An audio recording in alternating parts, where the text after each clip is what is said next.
Want to help shape the future of Onshape? Your feedback is easy to provide and really makes a difference in the development of Onshape. If you're an Onshape customer, you can submit support tickets directly to Onshape with custom tools for adding screenshots and ideas so you can let us know exactly what you're looking for. You can even share the document with support. Another more interactive method is to use the forums.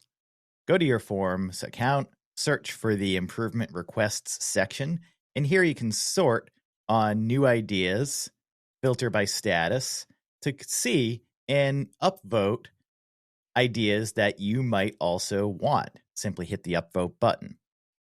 Now, if you don't find anything that you're looking for, you can simply go in and create a new idea. Under the new idea title, you'll have the opportunity to search for existing ideas that may also match your idea. So in this case, we're typing in new ideas for some sort of sketch improvement, and it's showing us other sketch improvements along the way. And we can select from this, or we can create our brand new one, typing in a description, tags, and uploading photos. Don't be shy. Let us know how we can do better. That's the only way we can improve and add more to Onshape.